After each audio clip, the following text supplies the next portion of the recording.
Bikes.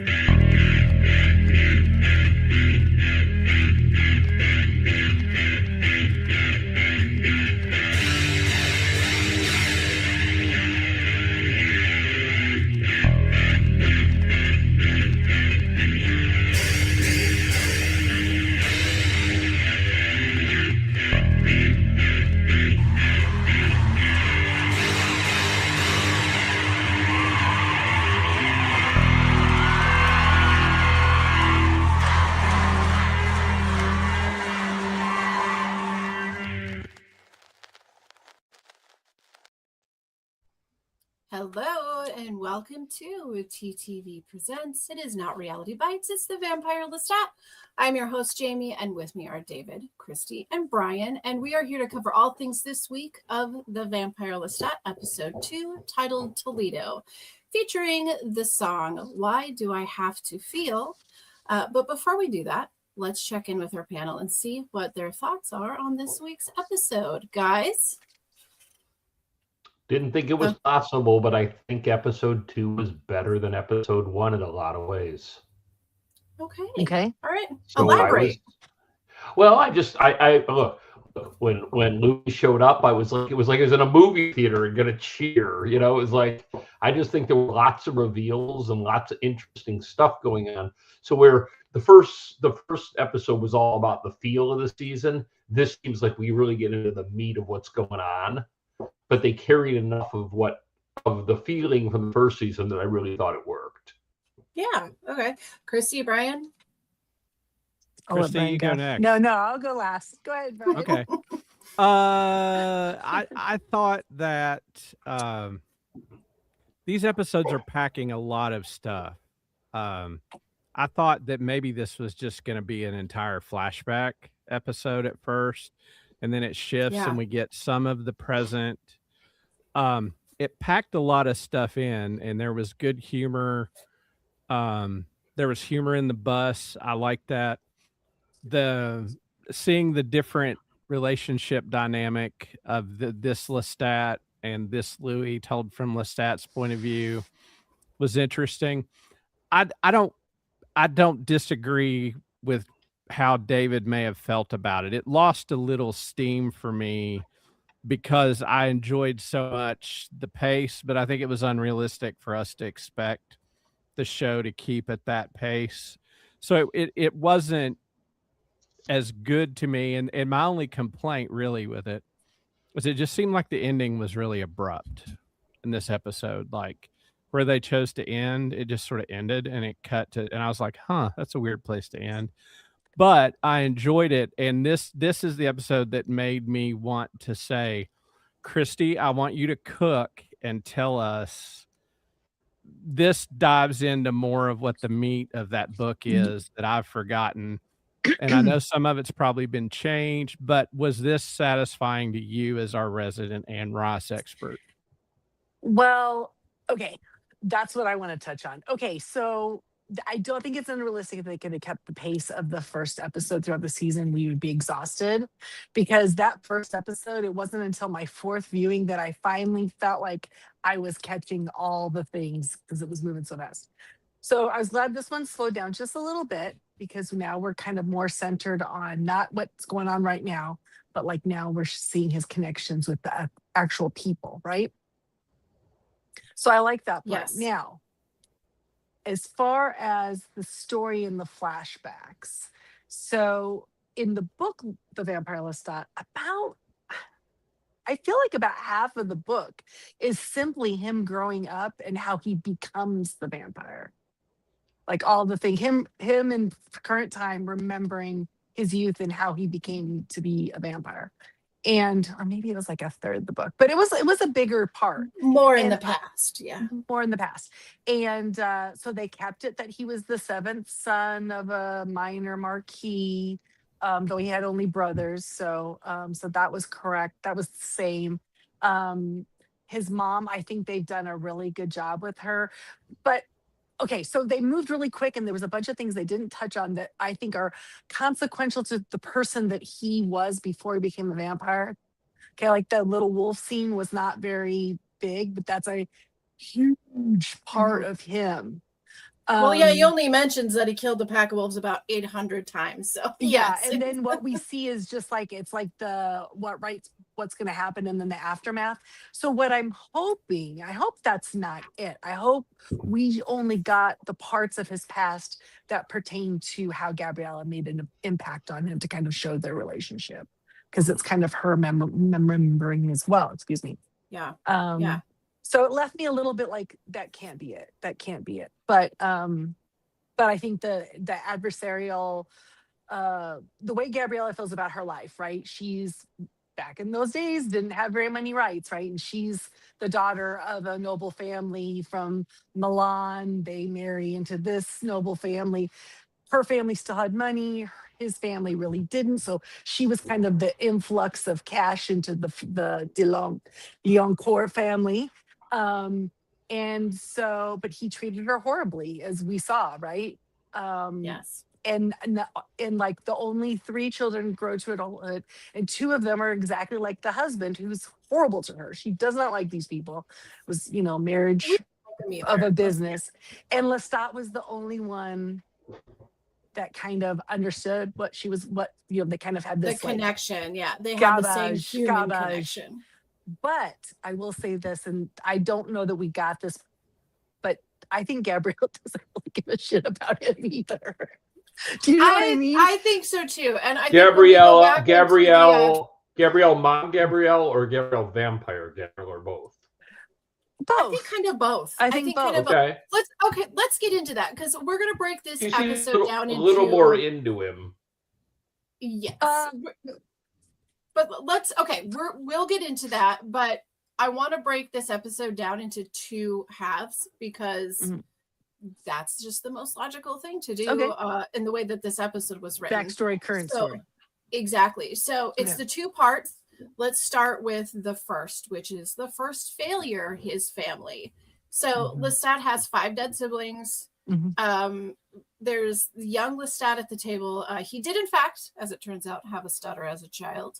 And he has that's not in the books, but that's new. And he's lived with his mother, who is trapped with a marquis, a cabbage, and his cabbage children. Now, in this life, the villagers have been being tormented by a pack of wolves. The townspeople were terrified, but Gabriella, Lestat's mother, feels that it is time for Lestat to be a man and leave his mark, even if it means death. So here's the first note on, did she really care that much about him or not? Well, I think part of it is that, like, her life, you see every single time they show her, she's reading a book. She is trying to escape her reality so hard, right? And she does care about Lestat, that she wants him to have something other than these morons, which is why she wants him to go to the seminary and learn, right? Because but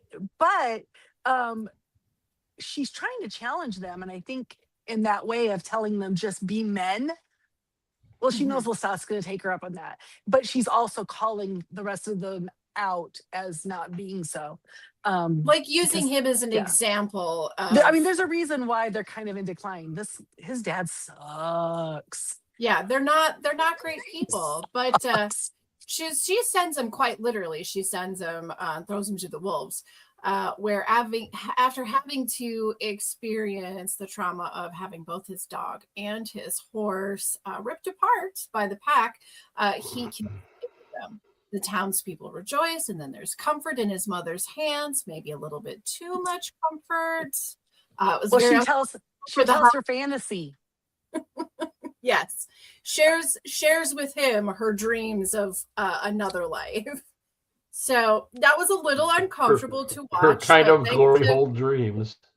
Yeah. Okay. Thanks to the Game of Thrones, we are a little bit more prepared for these sort of conversations between family. I mean, what do you think? What do you think about that? I think there was some interesting choices made with that scene. Yeah, okay, I'll go out on a limb since we all have so much to say about it. Here's my take. I have empathy for Gabrielle initially, but I think this is a woman who wanted to escape her whole life And once the doors were open wide, she is 100 miles an hour all the time in a way without regard for anything other than her wants and desires that even dwarfs Lestat as much of a It's like where he hunger. learned it from, right? Yes, like his appetites. She nurtured that in him.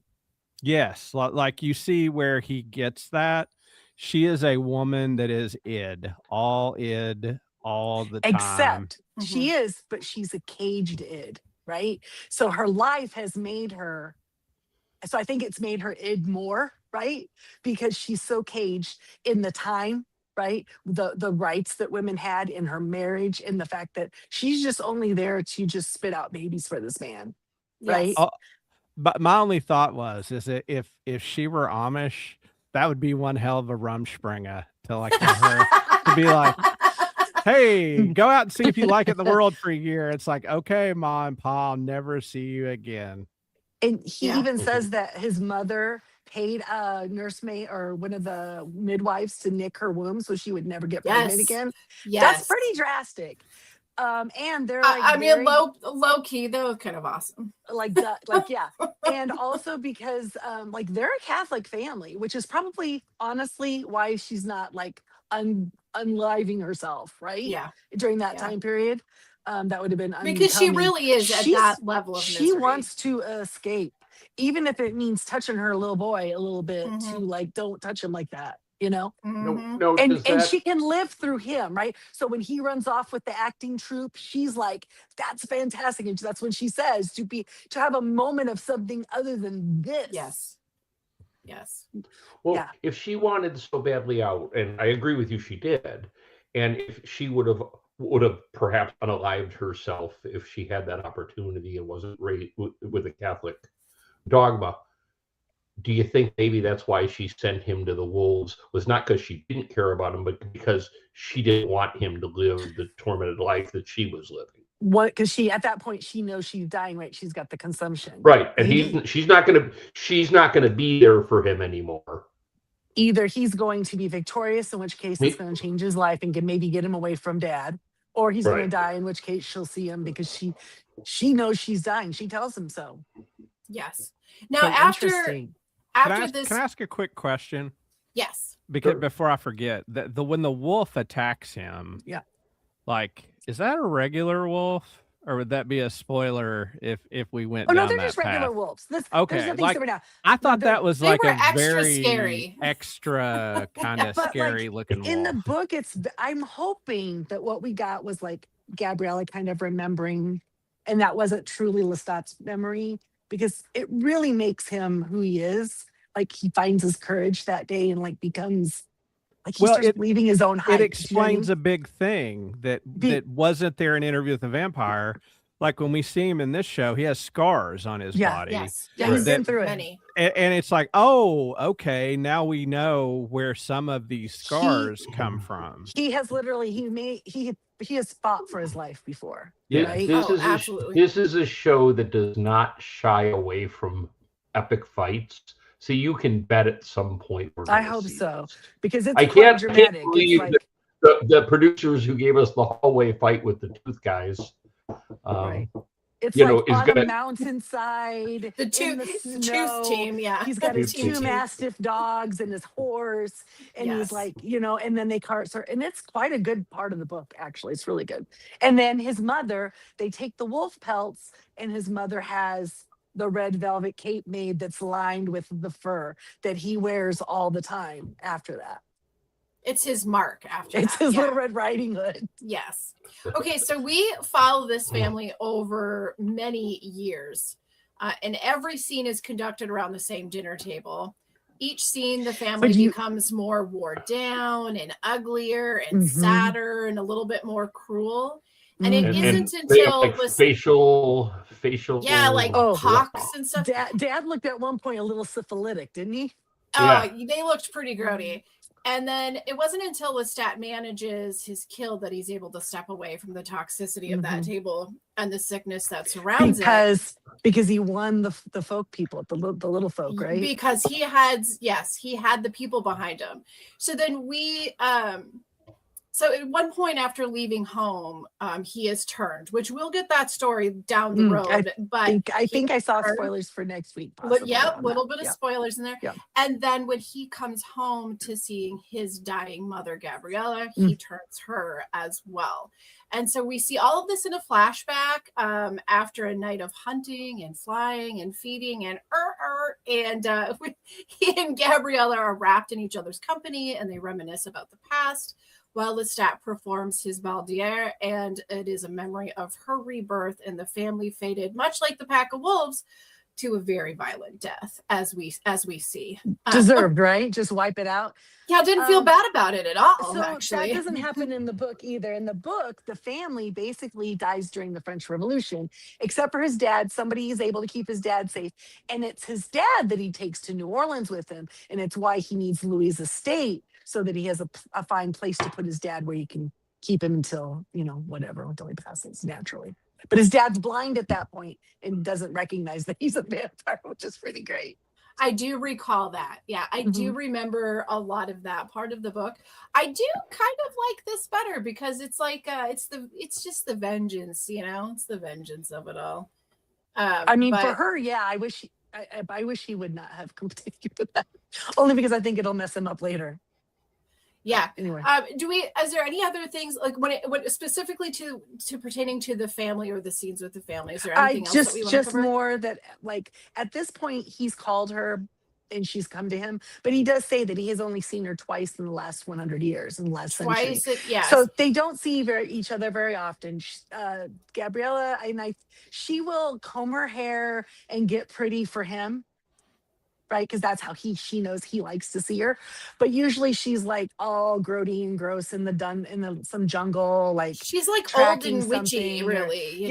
She's always off into like some exploring very some wild jungles of South Gabriella. America. She's always very like androgynous, right? She cuts her hair off. She doesn't want to be like feminine at all. So that was her escape. That's her transformation. Her rebirth is to have all this power and really lean into her masculine energy. Yeah. And he really, like we were saying, he really seems, he keeps pressing, how long are you going to stay? How long are you going to stay? Which makes my heart hurt because that's the child in him, right? Like, I don't want my mom to leave again. Right. But she clearly has no intention of staying. And that's how it always is too. And it seems always like she's the one that stops hugging first every time, right? He just wants a little bit more. So then you go, is there, even though he's the maker, is there a power imbalance there where he will take any attention from her that he can possibly get, even if it's and it's very interesting because when you place that relationship, he and Gabrielle, and even more than just the vampiric relationship, but the childhood, the human relationship. If you set that next to Louis, or if you set that next to Claudia, suddenly you see, Louis is the child, or I'm sorry, Lestat is the child with Louis in many ways, but he sees Louis as he was trying to hold his family together. Louis is also trying to hold his family together when he first meets him. Yeah. But with Claudia, now it's interesting, right? Because you're always like, God, these two, what is the fight between these two? It can't just be over Louis' attention, Then you kind of start to see where these things that we carry into adulthood from our childhood come into play.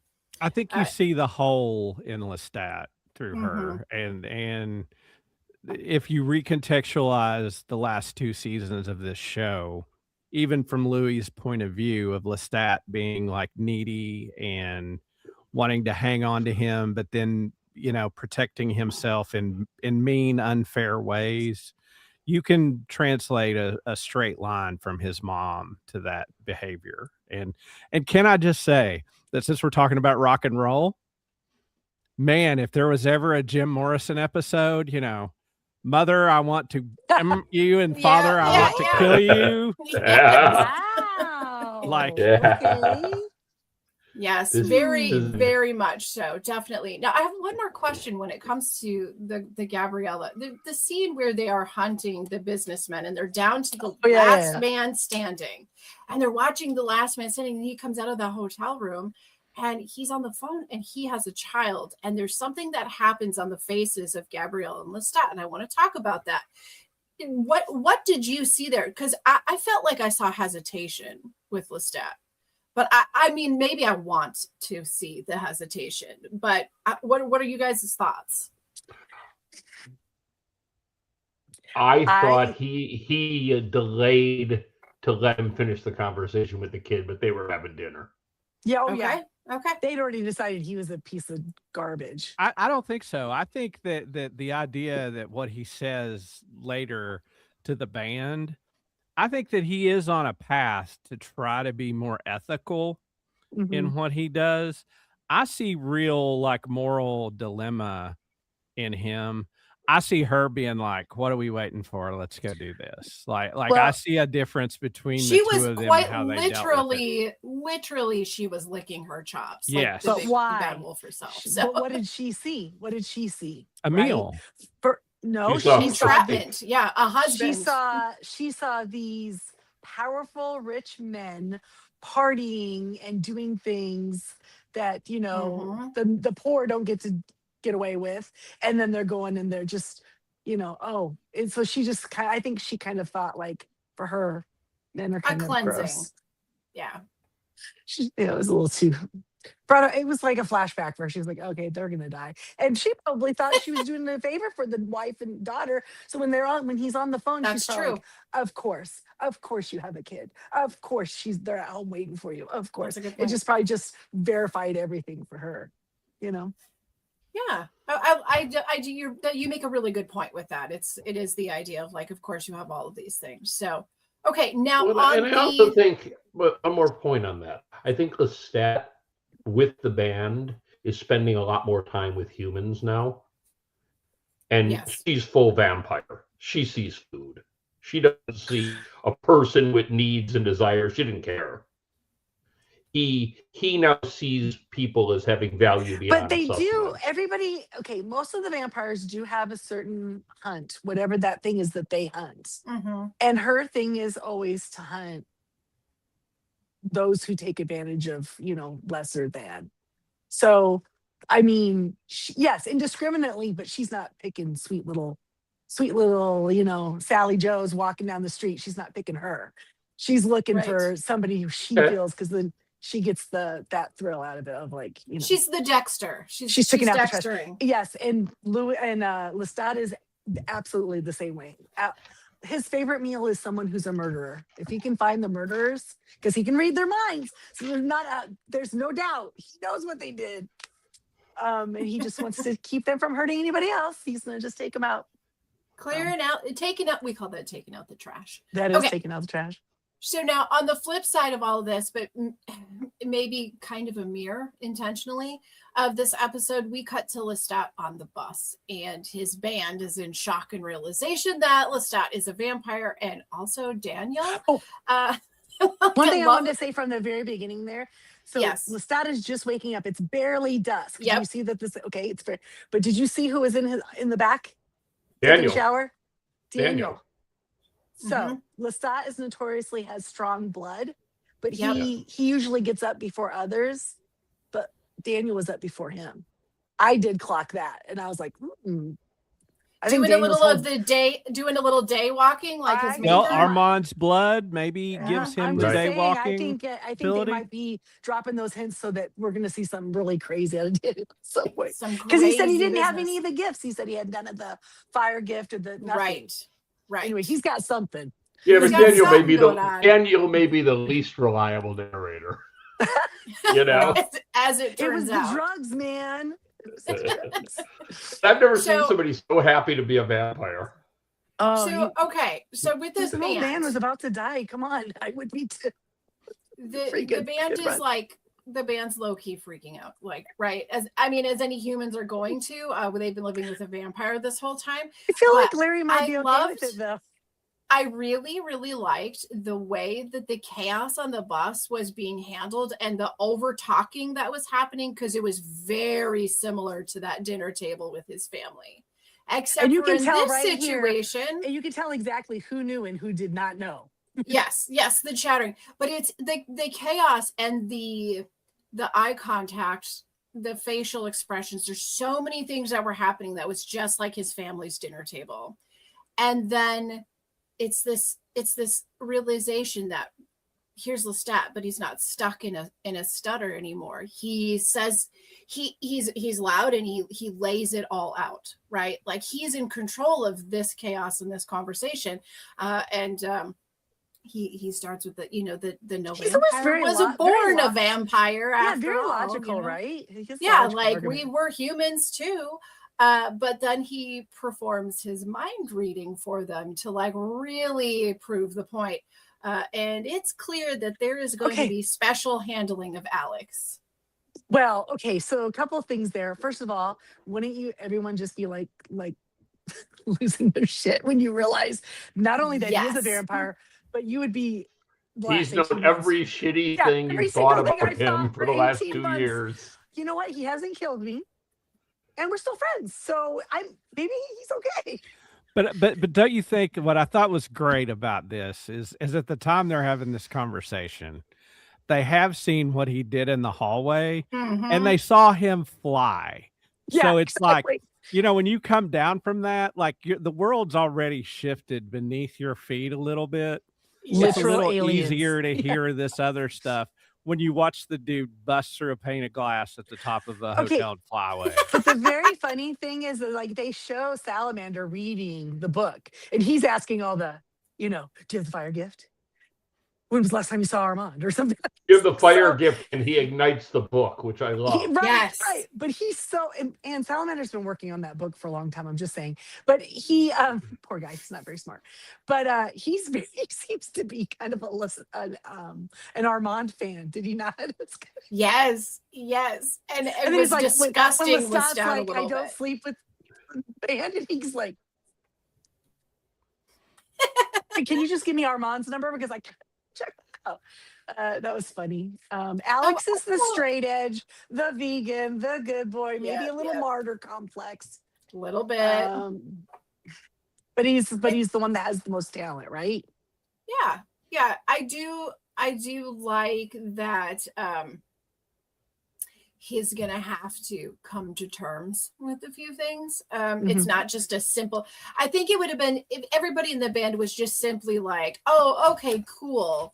Right. That would have been boring. It seemed like a real band discussing something shocking like that, right? Like that. Well, yeah, really... but Alex is like if Ian Mackay were attractive and sold out. That's Alex. Like he's straight edge, but he wants to pretend like he doesn't want to be popular, but he secretly does. Yes. And I think that Alex, the way they're playing him in this, because the band is in the books, but not developed like this, the characters, I feel like Alex is going to be a parallel to another character we're going to see. So I was kind of clocking that on this. He's a little moody, right? Yes, a little moody. He's the artist. Yeah, a little bit. And Lestat said that in the first episode. He was the much more talented of the brothers. But not only the talent, but he has that artiste attitude too. He's going to be pissed if they sign to a major label. Let's just be honest. That's Alex. Yeah, or he's going to get pissed if he doesn't get the right credits on the right songs or whatever. It's all about. Yeah, don't fuck with Alex. He's got standards. But I thought it was interesting that Tough Cookie said that she just, if this band didn't work out, because this was like her 10th band, and he went through them too, right? And like, but otherwise, if this doesn't work out, she's just gonna marry Alex or marry Larry and have a kid. Yeah, have the kid. Don't ever stop rock and rolling, kids. Don't do it, Tough Cookie. Just don't do it. Keep don't rocking do it. So okay, now we're gonna move into what was like. They need only one guitar. Yeah. Oh yeah. She hates Thin Lizzy. Thin Lizzy. So no, I don't. Yes, you do. She's probably like, that's fine. Alex can leave. We don't need one. And then Sorry. Lestat later when Alex is walking down the street going, she was talking about your brother. Yeah, not you. Don't worry. You're safe. It's fine. It's fine, TC. Oh gosh, no, it was a lot in that little bit. When they say band meeting, they kick everybody else off. Christine Band gets off and stuff. meeting. Yes. That was really. They pulled the bus over. It was a good scene. I liked it a lot. Yeah, I did too. These are really now- his little team. Now, at the I end like of the scene, Christine informs Lestat that they're going to have to meet with the hotel owner named Thomas Pitt from Detroit, who is threatening to sue over the damages and disruption done to And the his hotel. Yeah. Now, it turns out that Thomas Pitt, a play on the name of Hollywood's formal Lestat and Louis, Tom Cruise and Brad Pitt, Mhm. is Which is funny because he's no the other. Louis character, right? And he the thinks- Louis so is funny. no other than Louis himself. And it's all a game, a trolling from Louis to torment Lestat, Well- But to get super, his super attention. believable though. How rock and roll is that? The hotel And owner wants to sue And you. Lestat is like meeting this challenge like head on. No, Right. because Mr. Thomas Pitt has asked for a in-person meeting or something like a fan experience. No, I'm sorry. Are you enjoying your exclusive fan experience? Yeah, that was fantastic. Probably the highlight This of the is entire this is episode where for we me. find out, I think, that Christine knew, and in the books she knew he was a vampire because they had their little tete-a-tete, and so we see that, and then you have. I mean, apparently Lemuel. she's quite good at her job. Yeah, she is. She does things that Lestat likes, Yes. and she's not even preternatural. So, but Lemuel, did you expect him to show up? Loved that. There's so much in that scene, but really what it boils down is like just two little bitchy dudes being bitchy. Okay, but hold on a second. I don't blame Lestat in this situation. No, This is no, all of course not. Louis, okay? Oh, Louis yeah. sets up the meeting. He wants to meet with Lestat. He's He doesn't messing use with his real him. name. Lestat shows up. He's there with his new boyfriend as his attorney, Mhm. and is like, you know what I mean? He's rubbing it in his face a little bit, and then brags about how he owns 45% of his merchandise and like all of these things. And you're just Yes. like, dick. Like, Did seriously. you know Yeah. who Lemuel was? It's The actor? Yeah. Do you know who it is? He's actually a singer From Star songwriter named Wars, Moses right? Moses Sumney. No, Oh, really? He's actually like he was the real Oh, okay. musician in the room, Really? who just started acting not super long ago, but he actually has been Interesting. around. He's been a musician Really? for a long time. Yep. Good stuff. You Yeah. like it? Yeah. Oh, Good Very stuff. nice. Cool. That's Well, cool. apparently he's not a companion, but He's not emotionally He's there. available. He's not emotionally available. They just write numbers on each other's back going across the Golden Gate Bridge to see if they can guess. but saying they can every time so they can do it again and Yes. again. So Yes. freaking. That's so weird. I'm It's sorry. Listen, very I do not specific. kink shame at all. But if that's your kink, dude, that's weird. It's something, all right. Exactly. Okay, okay. I'm gonna go right on Christy's back while she tries to guess what I'm writing and guess it incorrectly while we go on a commercial break. And then when we're done, we'll be right back. So cringy.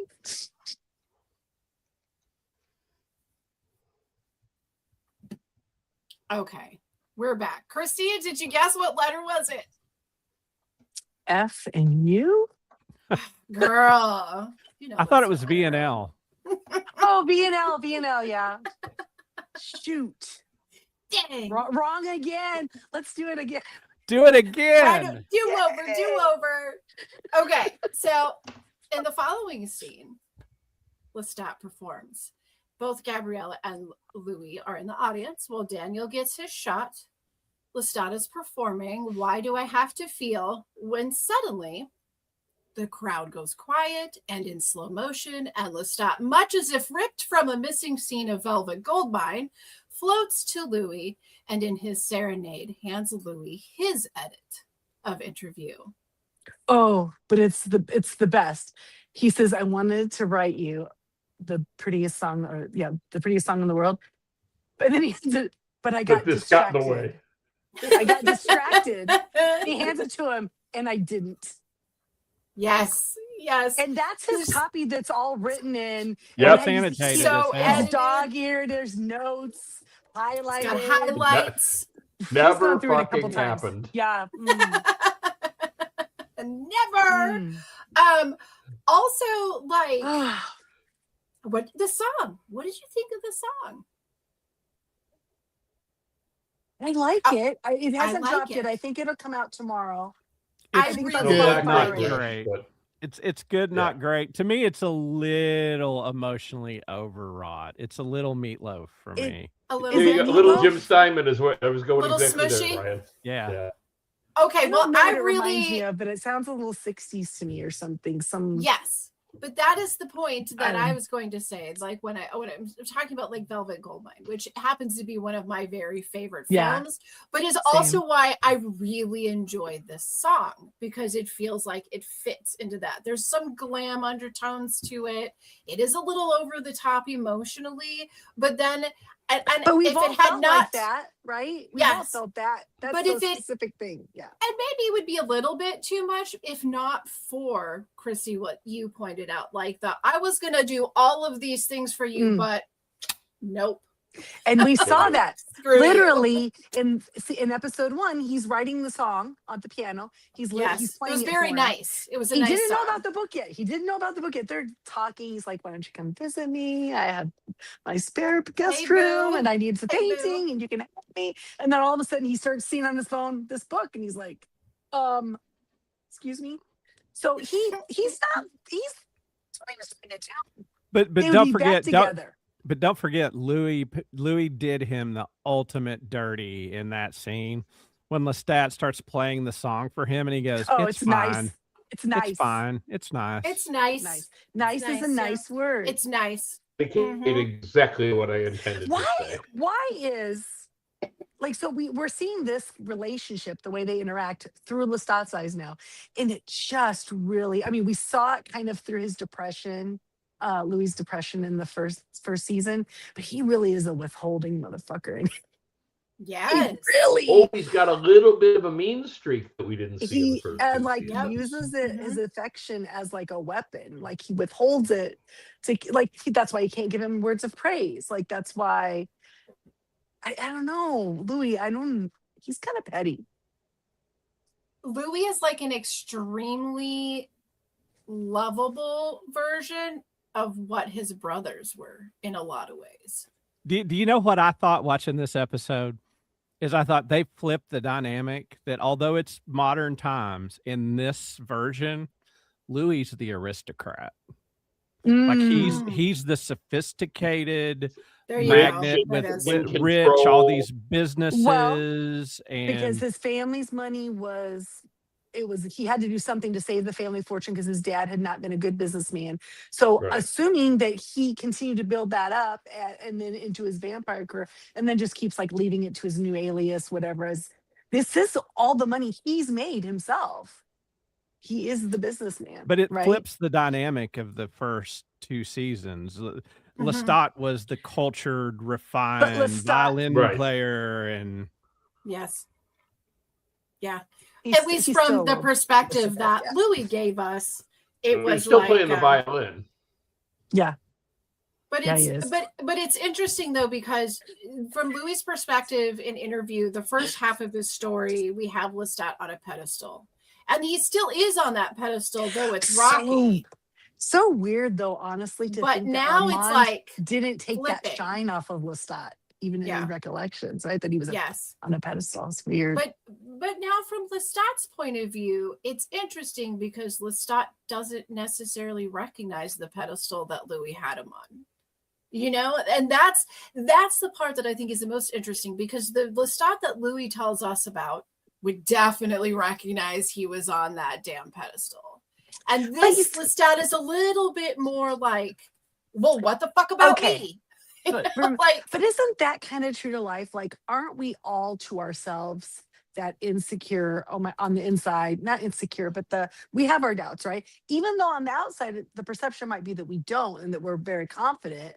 Everybody we has call those that fake inner it voice. until you make it. Yes. So I wonder if part of it's that, like, that was Louis' perception. He just figured Lestat just always acted so cool. The problem with a Mhm. pedestal is that there's only room for one person on a pedestal. Like, Yeah. so even if you're on a pedestal, it's lonely. Like, there aren't a Whoever's lot of wearing the statues skirt of goes more on the than one pedestal. person. Like most Right. statues are one person, and Yeah. Occasionally a horse, though. and occasionally a horse. they may be on a horse. Just Yes, saying. but I think you're right that Lestat can't see himself the way Louis saw him. Mhm. And I think what's really tough is Louis flipped the tables on Lestat.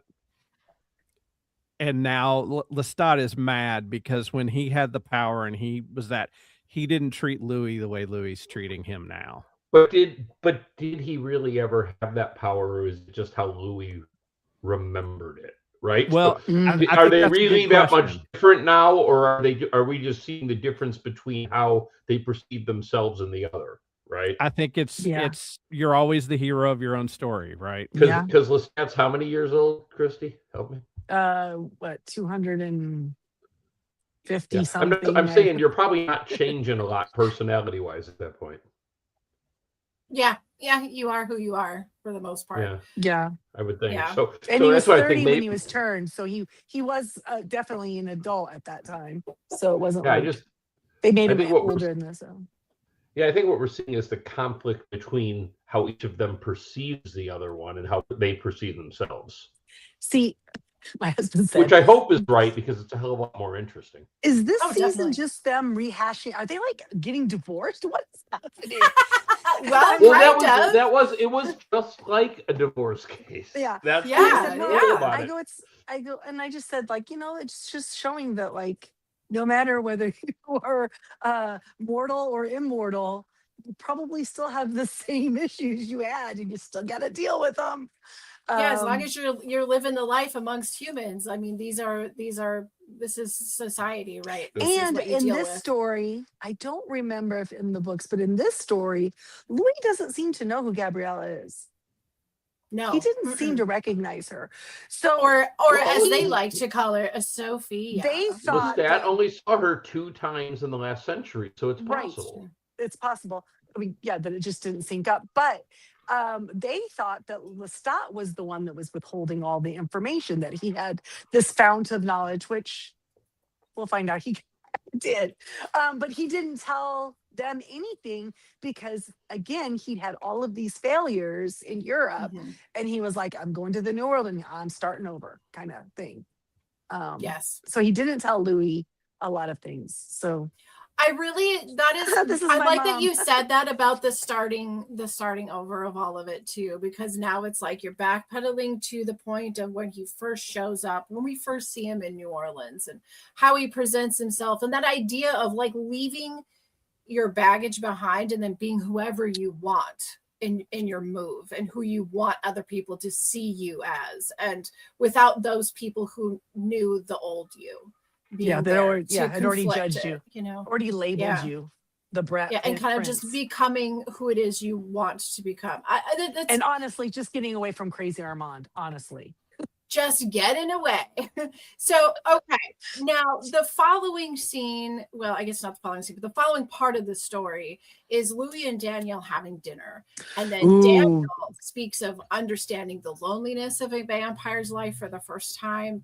He also mentions a certain power that Armand seems to have over him. And he asks Louis if it was the same for him and Lestat, and Louis says, no, that's weird. But Louis Okay. looked like he was lying. So I have a think, question yes, about I that, think Christy. Louis lying. I think Okay. Louis full of you know what. Yes, but here's my thought.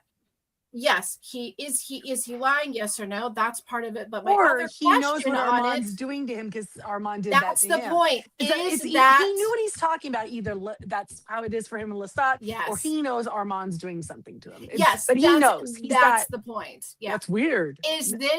Is this a bond, or is this something that Armand But I does? would think that since Daniel knew that Armand could do that, because him and Louis unraveled it together, right? He would be hip to that, maybe a little bit more suspicious. Maybe, but it doesn't seem like that. It almost feels like he's like, is this love? It's like he seems to question it. Like, what is this? Like, is this the did you bond? have this? Is this what you meant when you talk about Lestat? Because they always talk about this incredible bond between Maker and Fledgling. Yes, right. I thought it was so vulnerable. They can't read each other's thoughts, Daniel. but they're like they can feel each other and these things when they're close. He really seemed innocent of it. Like, that's my take, that he felt really innocent of it. He was really unsure. It wasn't like, I think Daniel might be into him, even though he saw how horrible he was to like Louis. Does he say nice things about me when I'm not around? No, don't, Daniel. You deserve better. But there's a great parallel in this, though. The little thing Daniel says about letting his daughter believe he was dead because he just thought that would be better for her than to know the truth. And I think like that's the difference between Daniel and Gabriella, that, like maybe he knew being closer to his daughter wouldn't be helpful to her, and he probably wouldn't be a good person in her life. And Daniel's a really rich character that they're developing, and I hope his path stays like this. I think he's going to be front and center because I feel like they're kind of taking some aspects of other characters throughout the series and kind of, we'll let him putting it into. I think he's going to die bad. So we've heard this before from a girl on a ceiling, right? Not anytime soon. No, Oracle Jenks. Or he is the connection to the Talamasca, which with the fate of that show, and that maybe they'll plug that more into this. Continuing with that dinner, we find out that conversation, that dinner with Louis, wasn't just for fun or catching up. There seems to have been an agenda as Raglan and Rashid show up. Yeah, and they both show up as the producers. Because I don't know if we've mentioned it yet, but it is the Talamasca that has made sure that the book got published. Now here's what we have learned. His producers, his handlers. We've learned two important things. One, that the real Rashid is the real Rashid, and that Talamasca would like Louis to manage the Detroit Rashid or Rashid. And would dispatch that coven. The Rashid, but that they would also like Louis to manage the Detroit coven, and the Detroit coven, who is led by Killer, who is also known as Bruce. So first question, Christy, can you please remind the viewers what Rashid means? Okay, Rashid was from the first two seasons. He was the alias that Armand took to pretend when he was walking around at the beginning before that he was the servant Rashid. And Rashid was kind of like errand boy. And then when Armand came and was Armand finally, and not Rashid. Oh, this is Rashid. And that's why Daniel called him the real Rashid. Daniel insisted on always calling him real Rashid, and Rashid kind of annoyed him. But we find out that Rashid had been the Talamasca plant all along, because in the very last episode of season 2, when Daniel gets that information that is from Sam, who also worked from the Talamasca, but was from the Teatro de Vampire, right? He had that script sent over from the Talamasca. The Talamasca had set him there with the theater. The Talamasca has their hooks in a lot of things. They are all over the place. Except the Nielsen ratings. Those yellow tennis shoes, I tell you. Did you guys notice? So they had a little conversation, and Louis was not interested. He was like, I don't care. Like, I'm not interested. And then he keeps like dropping another morsel. And the way it got to his name's Killer. And someone else knew a Killer, and then they ended it there. And that was kind of like a cliffhanger. But you had said that was the cliffhanger kind of in the first episode too, with Lestat going out the window. They keep both of these episodes. I wonder if that's going to continue to. Where they just cut it. It feels very like there's a, and then next week. But it's I get what you're saying about the how it is a weird cutoff, because it wasn't just a like boom and then drop and then black, and there was no space between the cut and the black screen. It was just like you cut mid-sentence almost, I'm gonna be the fly in the punch bowl here. Yeah. I have no problem with this being at the end of the episode. Yeah. But you need one scene. This show is called The Vampire Lestat. the last scene, Even of if the it's him show blowing you a should be, kiss, whatever it is. even if it's him, like I suddenly felt like So wait, cutting wait. there that like we were in Louis' story because Lestat couldn't have observed any of but this. remember, But Lestat here's is no. But telling here's them what's interesting because that's addressed. Is at first the of all very we beginning saw of the we saw scene. a bunch of that scene in previews, but Lestat says, "Did this conversation really take place in a room with a view? I prefer to tell it that way." So he's Right. telling you flat out that he Was not realizes he there. wasn't in the room, but he's going to yeah. tell it the way he wants He's anyway. giving us information that came to him probably after the fact, But- maybe. But end Daniel it told with him. him saying something, or end Yes. it Yeah, with I get totally what seeing you're him. saying. Like, because I felt like it took me out of this being the show, The Vampire Lestat, and I was like, oh, what's Louis gonna do? And it's What like, do you Yeah. think he's going to do? He's going to well, tell I us mean, that, no? Oh, but interview was all Louis' story, but Lestat was part of it in nearly every episode. But Danielle, I think it's because this season is when you're in Louis season and he narrates, it's interesting because you don't feel like you're necessarily getting the Louis show, it's just the narration of the show. But in Lestat, you're watching his documentary. yeah. You know what I'm saying? Like, it's different. And also you now know that it's from his point of view, right? Yes, As opposed to Louis, and there are huge differences. So you couldn't have known that at the beginning, right? Oh, I Yeah. think we're going to see a whole Although lot of they those sort of gave it same- away when he said this time I'm going to tell you the truth. So he already admitted the We're lie going the to see first some of these time. same scenes done again from a different perspective. And I think that they had addressed it really interestingly because obviously actors change. And that first season of Interview, he was wearing extensions. It's not his real hair, Yeah. but he has his real hair now. It's finally grown out. And I think he was like, and it wasn't only this long. It's really supposed to be this long. Like when they reshoot those scenes, Yeah. he's going to look different. They've already explained it why. So I thought that was brilliant. Do you know what I mean? Well, You can't and go, did this you was see- filmed at the same time. Did you see how they played with that too, with the body double? They go and they fitted him for contact lenses and a wig. Yeah. Oh, yeah. oh, they gave him fake teeth too. They changed Right. his teeth. And lips in his shoes because Right. he's He very was tall short. for his time. 5'7". He's 5'7". And he's 6 foot. Very tall for his time. Very tall for his Very time. tall. Don't forget that. Very tall for his He time. always says it. He says it in every freaking book. I swear to God. Yeah, I think, and we talked about Killer, right? Oh, I guess I didn't. Killer Yes. is from season 1 when Claudia runs off. When 'cause she wants Claudia answers. runs. And she kind of goes around to all the different universities, just hanging out in libraries, trying to find out things, what she can find out. That's why she gets her plan to go to Romania. And Killer was the guy who had like taken her, abducted her, abused her, kept her under the floor, and then told her, I'm tired of your, what did he tell her?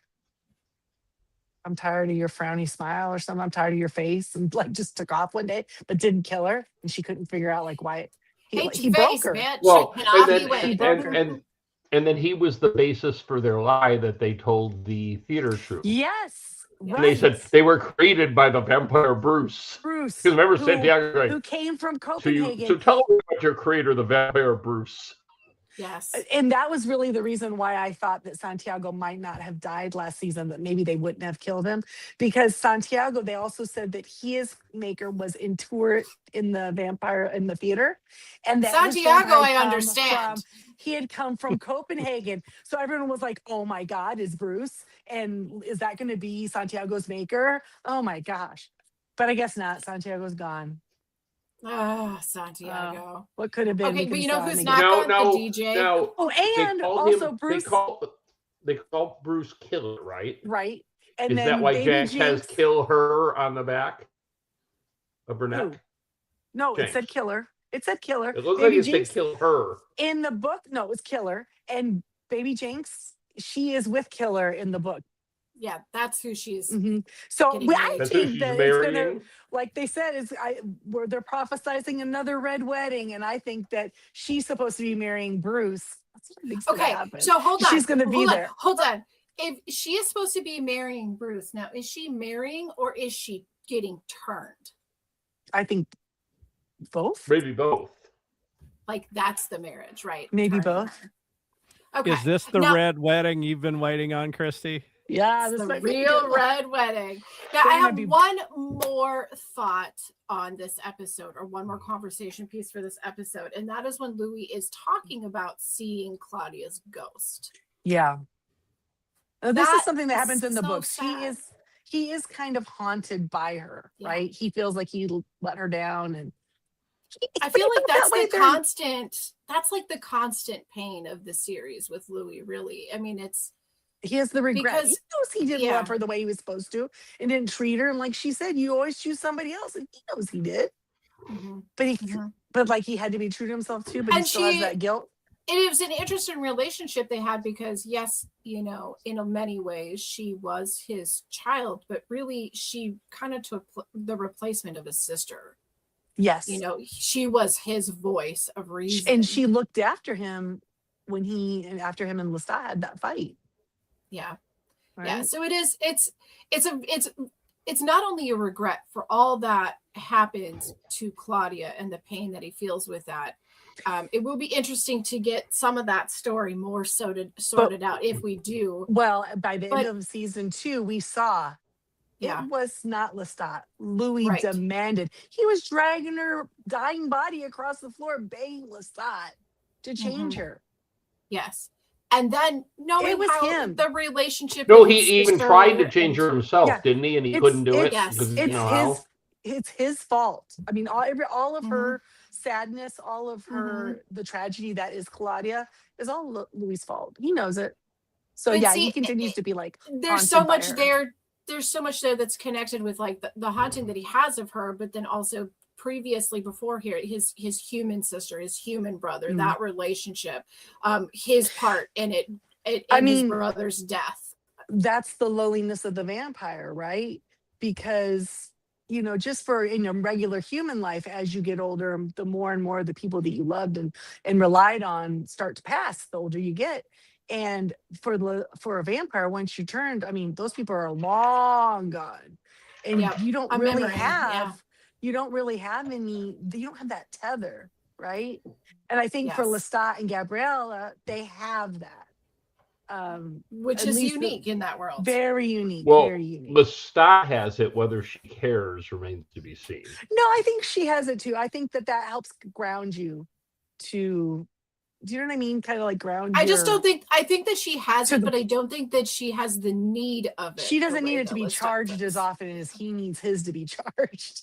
Yeah. Yeah, but Well, yeah, I think- he still wants mommy's approval. Sorry, bro. Yeah, he Yeah. does. No, Yeah, I for sure. think that what you see in this scene with him talking about her is that what they got out of their relationship, Louis and Lestat. Louis really taught Lestat the value of humans and made him appreciate some more of the human part of the world that allowed Lestat to be where he is now, to be amongst humans and operating among them. And Lestat taught Louis the world of the vampire and Mhm. how to navigate that world. And they sort of got the best of what each other's talents were and learned from each other. The problem is like the neediness of Lestat and I don't want to say aloofness. Louis wasn't always aloof. But when Lestat would be a little more vampire than human, Louis would get mad and reject him. No. And You know what? I wonder if they had another chance, if things could be different, where now they're both Yes. they're kind of on the same playing field now, where they weren't at that time. I mean, he still had to walk around and pretend like he was Young Lestat's and servant dumb. no, he had to be his servant when they were out in public. Yes, at it was a that time very still, right? So- different aspect to things. Also, but it's funny because it's like, yes, there was the when Lestat would be very vampire-ish, right? Louis would be like raise an eyebrow to that. But on the flip side of that, like when Louis was really human and couldn't be vampire-ish, the same thing happened where Lestat would mock him for not And being like- able to eat humans, Right. And like Lestat's point of view is that I have to show you how to be a good vampire. And we'll see why. Louis obviously is not his first fledgling. So he's like, I need to show you this so that you will be successful. Bad things will happen, bro. And you know what? I understand that you care about these humans, but honestly, they're just our food. And you might want to like let go of that a little bit, or you're going to suffer a lot, you know?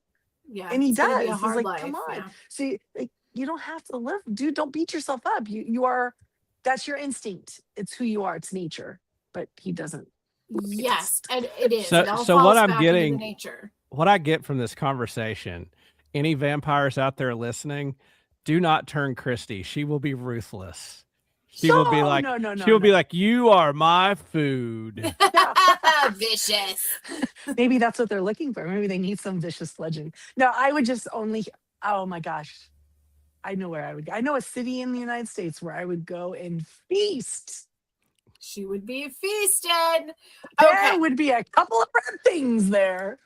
But So- It would be a good time had by many. Now, I need to know last thoughts. Let's do a quick round table. Last thoughts on the episode. I'm gonna start with Brian. Go for it, Brian. Well, I'd like someone else to start because there's something I meant to Okay. look at that I want to look up to see No if it's problem. been posted because it hasn't yet. Okay, David. I'm gonna start with you, David. All right. Best episode ever. Okay, look, I think it was better than the first one. I'm sorry. Yeah. I like the that's fine. pacing better. Yeah. I thought the writing and the lines were awesome. And we Mhm. didn't even talk about what I thought was the best line, because is this not truth? The worst reveal themselves through time and Negroni. That Wait, doesn't say that again. What was it? the worst reveal themselves through time and Negroni. Oh, Said by an Italian, right? yeah. I mean, it just Do you work here? there was a 1,000 quotables out of this. Oh yeah. And no, I can't wait to she's- watch it again because I know I missed a bunch of them. Oh, there's so And- many good ones. And I just, no, yeah, I- I'm gushing about the episode. I'm sorry. I liked it better than the No, first one. I know you know that's what? I'm not saying I didn't like it. I liked it as well.